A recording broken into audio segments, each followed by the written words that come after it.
আজকে আমরা পাতাকপির পকোড়া খাবো। পাতাকপিগুলো আস্তে ধুয়ে নিয়েছে, এখন ভালো করে কুচিয়ে নিয়েছে।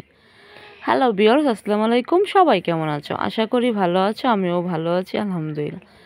বন্ধুরা, আমার আম্মু অনেক ধরনের পকোড়া বানিয়ে খাইয়েছে, কিন্তু আমি পাতাকপির পকোড়া খেতে বেশি পছন্দ করি।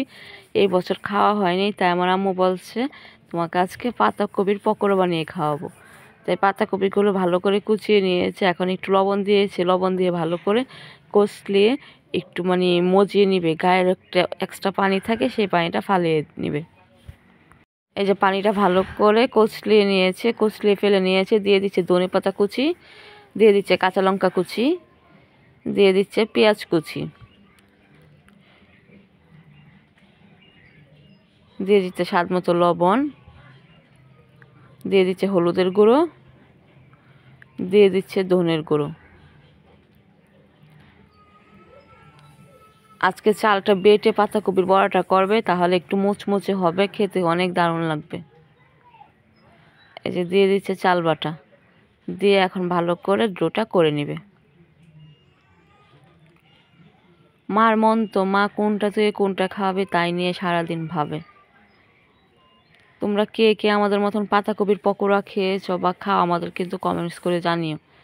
এই যে তেল বসিয়ে দিয়েছে, তেলটা গরম হয়ে গেছে, এখন এক এক করে পাতাকপির পকোড়াগুলো দিয়ে দিচ্ছে।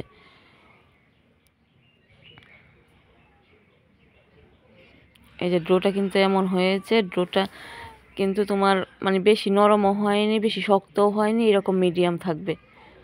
খুব মচমচে করে ভাজতে হবে। এই যে পকোড়াগুলো উল্টিয়ে দিচ্ছে। এই পাতাকপির পকোড়াগুলো গরম ভাত দিয়ে খেতে হেব্বি লাগে। বন্ধুরা, আমি ছোটোবেলা থেকে পকোড়া খেতে খুব পছন্দ করি।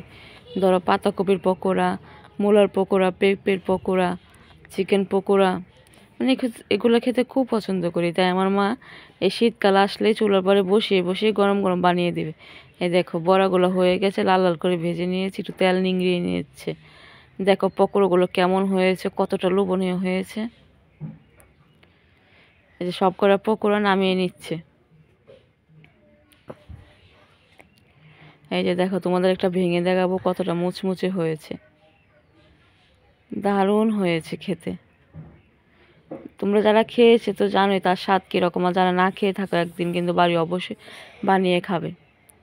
এই দেখো, আমার মিফতা একটা পাটকাঠির ভিতরে নিয়ে দাঁড়িয়ে দাঁড়িয়ে খাচ্ছে। গরম তো, তাই বলছে আমি খাবো খাবো, তাই আমার আম্মু পাটকাঠির ভিতরে ঢুকিয়ে দিয়েছে। প্রচুর পাকা। এই যে বন্ধুরা দেখো, গরম ভাতের সঙ্গে গরম পকোড়া খেতে হেব্বি লাগে। ভিডিওটা আজকে এ পর্যন্তই। তোমরা সবাই ভালো থাকবে, সুস্থ থাকবে। আবার দেখা হবে নতুন কোনো ভিডিওতে। আল্লাহ হাফেজ।